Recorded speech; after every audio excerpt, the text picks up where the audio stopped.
Hello students, तो welcome to next lecture of formula series. इस lecture में हम लोग magnetic fields due to electric current ये चैप्टर के which is our chapter 10th of boards. इस चैप्टर के हम लोग इंपॉर्टेंट फॉर्मूलेस डिस्कस करेंगे। तो हमारा सबसे पहला फॉर्मूला है electric force on charge Q. जब एक क्यू चार्ज इंटेंसिटी ई में रखा होता है तो उस पर जो इलेक्ट्रोस्टैटिक फोर्स लगता है, इलेक्ट्रिक फोर्स लगता है, वो है Q into vector E, where E is electric field intensity या इलेक्ट्रिक इंटेंसिटी, है ना। और सॉरी, ये कैपिटल क्यू कर लो इसको, है ना, कैपिटल क्यू कर लो, क्यू इंटू वेक्टर ई। समझ में आया सबको? तो इतना इलेक्ट्रोस्टैटिक फोर्स या इलेक्ट्रिक फोर्स लगता है। Magnetic force on charge Q, magnetic force vector F M is equal to Q into vector V cross vector B. V is velocity of charge, है ना, और बी इज मैग्नेटिक फील्ड या magnetic induction भी बोल सकते हैं इसको। Magnetic field भी बोलते हैं, मैग्नेटिक इंडक्शन भी बोलते हैं, मैग्नेटिक फ्लक्स डेंसिटी भी बोलते हैं उसको। ओके, इसको अगर हम लोगों ने एक्सपांड किया तो it is Q V B sine theta, है ना। ये हो गया उसका मैग्नीट्यूड। मैग्नीट्यूड पूछा तो थीटा, थीटा लेंगे हम लोग angle between vector V and vector B, यानी वेलोसिटी और मैग्नेटिक इंडक्शन इनके बीच का एंगल। ठीक है, तो यहाँ पे फोर्स मैक्सिमम कब होगा? जब थीटा का वैल्यू 90 होगा। फोर्स मिनिमम कब होगा?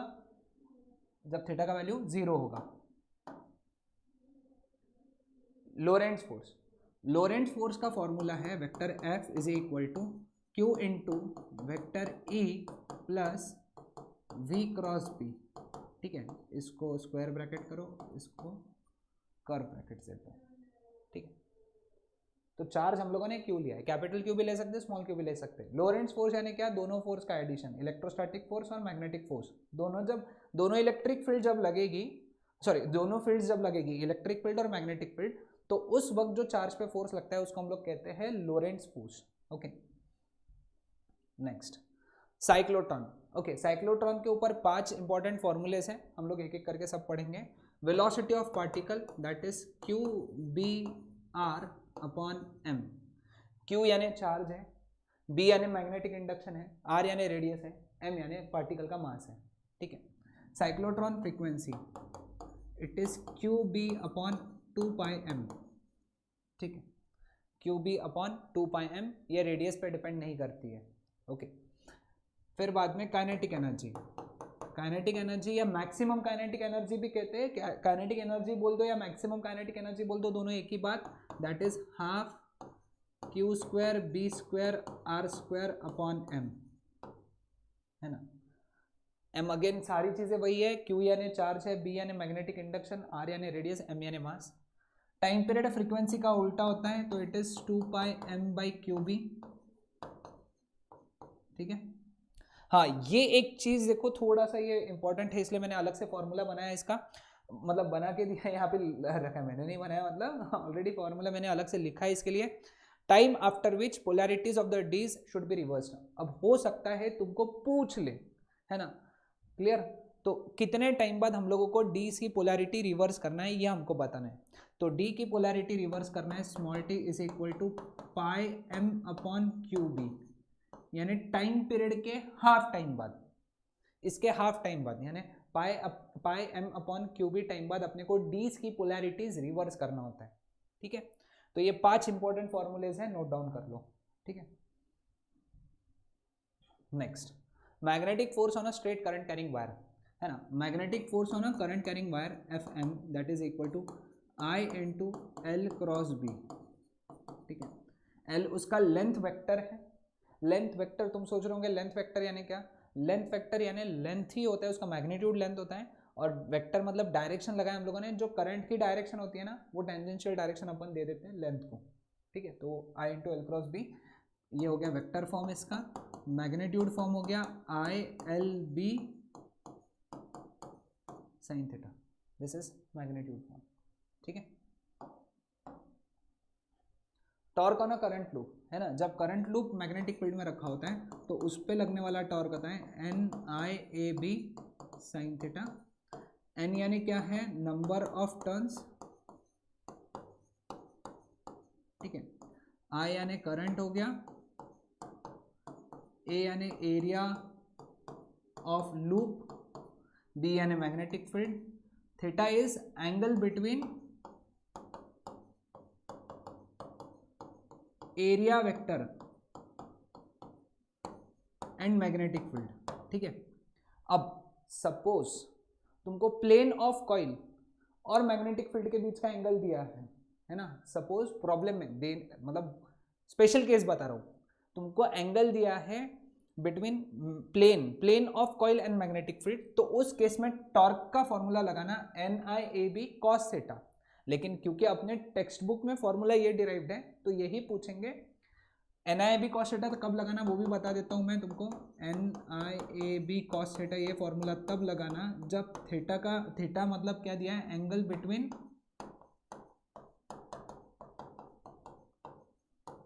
Plane of coil and magnetic field. Plane of coil और मैग्नेटिक फील्ड के बीच में एंगल जब दिया रहेगा तो cos थीटा लगाना। जनरली 90% प्रॉब्लम्स में ये केस होता है, मतलब angle between area vector and magnetic field दिया होता है। ठीक है, deflection in moving coil galvanometer phi that is equal to NAB upon K into I। N पता है, A पता है, B पता है तुमको, number of turns of coil, area of coil and magnetic field. K is torsional और deflection constant. ठीक है, और I ये है करंट थ्रू कॉइल। ओके, समझ में आया? ओके, अब यहाँ पे एक ट्विस्ट होता है, जनरली बच्चे न्यूमेरिकल्स में गलत कर देते हैं, तो वो मैं बताता हूँ क्या है। अगर I का फॉर्मूला पूछा तो it is K phi upon NAB यहाँ से। अब जहाँ गलती करते हैं वो बता रहा हूँ सिर्फ, है ना। अब K का जो यूनिट है ना, वो है न्यूटन मीटर पर रेडियन। ठीक है, K का यूनिट क्या है, न्यूटन मीटर पर रेडियन, टॉर्शनल कांस्टेंट का यूनिट है। अब अगर सपोज K का वैल्यू दिया है, K का वैल्यू दिया है डैश न्यूटन मीटर पर रेडियन, तो उस केस में फाई जो रहेगा, जो फाई तुमको दिया रहेगा, चाहे किसी में भी दिया रहे, तुमको उसको कन्वर्ट करना है रेडियन में, है ना। रेडियन में दिया है तो ठीक है, डिग्रीज में दिया है तो फिर कन्वर्ट करना पड़ेगा रेडियन में। ठीक है, ये तब का एक केस हो गया। दूसरा, K का वैल्यू दिया है न्यूटन मीटर पर डिग्रीज में, तो उस केस में तुम्हारा फाई जो होना चाहिए वो डिग्रीज में होना चाहिए, है ना, ये याद रखना। तो फाई का यूनिट डिपेंड करेगा जो K का यूनिट रहेगा। बात आई समझ में? फाई का यूनिट वही होना चाहिए जो K का यूनिट है। K में अगर डिग्रीज है तो फाई डिग्री में रहना चाहिए, K में अगर रेडियन है तो फाई रेडियन में होना चाहिए। ठीक है, ये बात ध्यान में रखना, ये मिस्टेक होता है, क्लासिकल मिस्टेक है जो बच्चे करते हैं। ठीक है, चलो next, magnetic potential energy of a magnetic dipole vector M in magnetic field B। तो magnetic potential energy is minus vector M dot vector B, या फिर माइनस MB cos थीटा। ठीक है, ये स्केलर क्वांटिटी है तो डॉट प्रोडक्ट लगता है यहाँ पे। ठीक है, थीटा इनके बीच में एंगल है, मैग्नेटिक डायपोल मोमेंट और magnetic field. Biot-Savart's law, Biot-Savart's law क्या कहता है कि एक करंट एलिमेंट DL जिसका लेंथ है, जिसमें से करंट फ्लो हो रहा है I, है ना, R दूरी पे P पॉइंट पे, अगर ये एंगल थीटा दिया हुआ है, P पॉइंट पे जो मैग्नेटिक फील्ड बनाता है DB, है ना, छोटी सी मैग्नेटिक फील्ड बनाएगा, इसको बोलते हैं हम लोग, ये जो टुकड़ा है ना छोटा सा जो मैंने बनाया है, इसको बोलते हैं हम लोग करंट एलिमेंट, है ना। करंट एलिमेंट एक छोटी सी मैग्नेटिक फील्ड बनाएगा P पे। कितनी मैग्नेटिक फील्ड बनाएगा ये, mu naught by 4 pi IDL sine theta upon R square. ठीक है, अब हो सकता है इसका तुमको MCQ में वेक्टर फॉर्म पूछ ले, तो इसका वेक्टर फॉर्म याद रखो, vector DB is equal to mu naught by 4 pi I into DL cross R है बेटा, R क्रॉस DL नहीं है, DL क्रॉस R अपॉन R, मैं अलग कलर से लिखता हूं यहाँ पे, क्यूब है। जब वेक्टर फॉर्म में ऊपर DL क्रॉस R लगा होता है ना, तो नीचे होता है क्यूब। ठीक है, समझ में आया? क्लियर है? अब मुझे ऐसा लगता है, CET के लिए बता देता हूँ, CET के लिए भी अभी पढ़ लेते हैं हम लोग एक बार, मुझे पता है बोर्ड्स है, लेकिन याद रखो कि नीचे आर स्क्वायर आ सकता है, क्योंकि ये क्वेश्चन मैंने कोई तो एक एमसीक्यू बुक में देखा था, I into D L cross R cap upon R square. देखो अगर ऊपर वेक्टर आर है तो नीचे आर क्यूब आएगा, ऊपर आर कैप है तो नीचे आर स्क्वायर आएगा। ठीक है, ये दो फॉर्मूलेज याद रखना। इसके कम चांसेस है आने के, क्योंकि ये टिपिकल एक एंट्रेंस लेवल के क्वेश्चन टाइप का है, बट बोर्ड्स में आ सकता है, क्योंकि गलत तो नहीं है, कॉन्सेप्ट है ना, वो तो एक कॉन्सेप्ट है तो वो यूज हो सकता है। Okay, magnetic field due to infinite straight current carrying wire, है ना, एक ऐसा बहुत बड़ा वायर है इनफाइनाइट लेंथ का, जिसमें से करंट जा रहा है आई, हमको आर दूरी पे पी पॉइंट पे मैग्नेटिक फील्ड बताना है। तो वो पी पॉइंट पे जो मैग्नेटिक फील्ड बनाता है वो बनाता है mu naught I upon 2 pi R. ठीक है, समझे? अब यही वायर अगर सेमी इनफाइनाइट है ना, सेमी इनफाइनाइट यानी एक एंड फाइनाइट है, दूसरा एंड इनफाइनाइट है, इसको बोलते हैं सेमी इनफाइनाइट वायर, इसमें से भी करंट जा रहा है आई, तो इसके एक एंड आर पे, आर दूरी पे जो पी पॉइंट है, उस पॉइंट पे मैग्नेटिक फील्ड जो रहेगी वो रहेगी mu naught I upon 4 pi R. वो 2 पाई आर था, उसका हाफ 4 पाई आर। ठीक है, फोर्स पर unit length of the wire, है ना। देखो ये सिचुएशन क्या है, दो वायर्स हैं, एक में से करंट जा रहा है I1, दूसरे में से करंट जा रहा है I2, और दोनों के बीच में डिस्टेंस है D। ठीक है, तो हर वायर एक दूसरे पे फोर्स लगाएगा, है ना। अब वो फोर्स ऑफ अट्रैक्शन भी हो सकता है, रिपल्शन भी हो सकता है, वो depends upon the direction of current, है ना। तो जो भी रहे फोर्स, तो force acting per unit length, जिसको अपन स्मॉल एफ से डिनोट करेंगे, small F is equal to capital F by L, इसका फॉर्मूला है mu naught into I1 I2 upon 2 pi into distance between them, mu naught I1 I2 upon 2 pi into distance between them, ये है इनके बीच में force का formula. ठीक है, magnetic field at the centre of the arc, है ना, ये एक ऐसा आर्क दिया हुआ है करंट का, जिसने सेंटर पे थीटा एंगल बनाया है। ठीक है, और ये आर्क है तो इसका रेडियस है कैपिटल आर।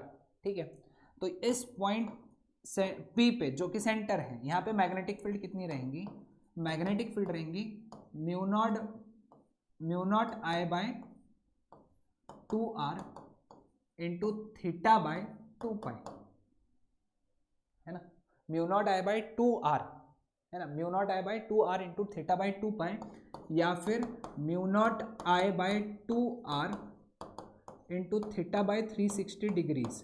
अब तुमको समझ में आएगा, यहाँ पे थीटा रेडियन में गिना जाना चाहिए, और यहाँ पे थीटा डिग्रीज में गिना जाना चाहिए, है ना। जब थीटा को डिग्री में गिनोगे तो थीटा बाय 360 लेना, जब थीटा को रेडियन में गिनोगे तो थीटा बाय 2 पाई लेना। ये है magnetic field at the centre of the arc. Then magnetic field at the centre of the circle, है ना।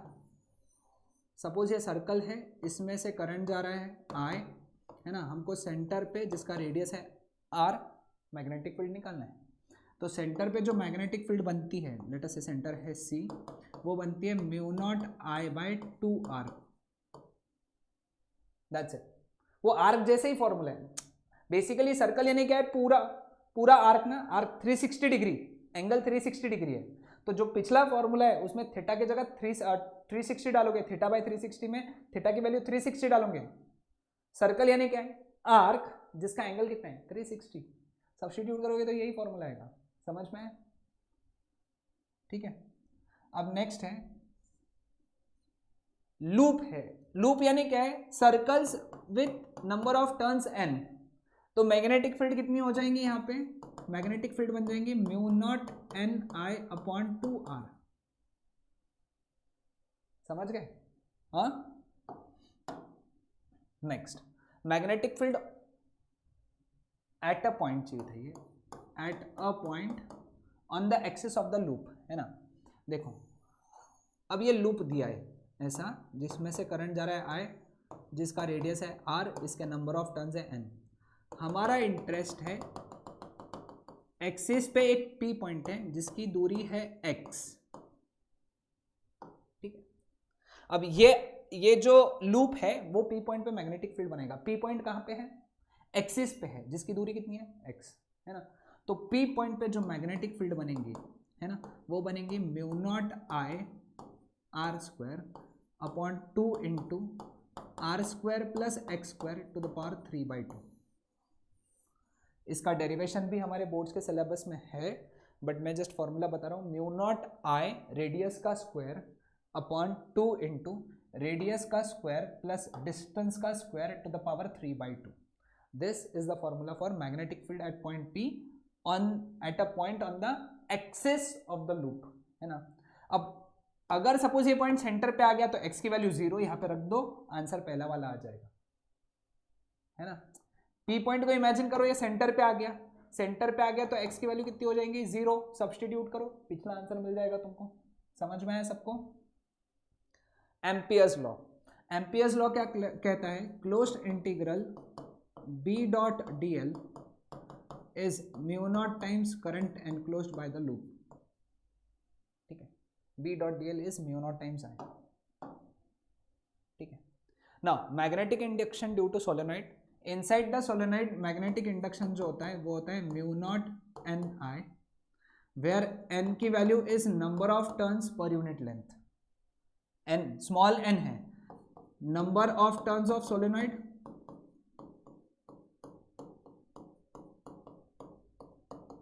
ठीक है, और L is length of solenoid,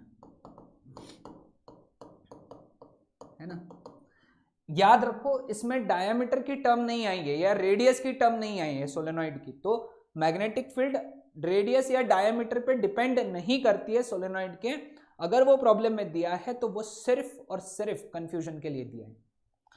eight the ends of the solenoid B is equal to half mu naught N I, where n is number of turns per unit length. Generally question में नहीं दिया होता है तो पहले calculate करना पड़ता है, और अगर दिया है तो ये दिया होता है टर्न्स पर मीटर में होना चाहिए, है ना। जो भी क्वांटिटी जिसका यूनिट टर्न्स पर मीटर है वो क्या है हमारा? Small n। लेकिन मैंने जो क्वेश्चन सॉल्व करवा के दिया था जो अपने क्वेश्चन बैंक में थे, उसमें एक क्वेश्चन में यूनिट था टर्न्स पर सेंटीमीटर, फिर उसको हम लोगों ने टर्न्स पर मीटर में कन्वर्ट किया 1000 से मल्टीप्लाई करके, यानी इस टर्म को, है ना, इस टर्म को 1000 से मल्टीप्लाई किया तो वो टर्न्स पर मीटर में कन्वर्ट हो गया। सॉरी एक्सट्रीमली सॉरी 100 से मल्टीप्लाई करके, 100 से मल्टीप्लाई करके, 1000 नहीं, 100 से मल्टीप्लाई करके टर्न्स पर मीटर में कन्वर्ट हो जाता है। Outside the solenoid magnetic field 0 होती है। सोलेनॉइड के लिए सिर्फ मैग्नेटिक फील्ड उसके अंदर और एंड्स पे होती है, बाहर मैग्नेटिक फील्ड नहीं होती है। शायद एमसीक्यू आ सकता है, याद रख लो। चलो अब आते लास्ट पार्ट की तरफ, magnetic induction eight a point along the axis of a toroid. Toroid के लिए भी अच्छी बात यह है कि मैग्नेटिक फील्ड का फॉर्मूला जो है वो है mu naught N I, where again N is number of turns per unit length, वो निकालेंगे 2 पाई आर से, N capital N by 2 pi are.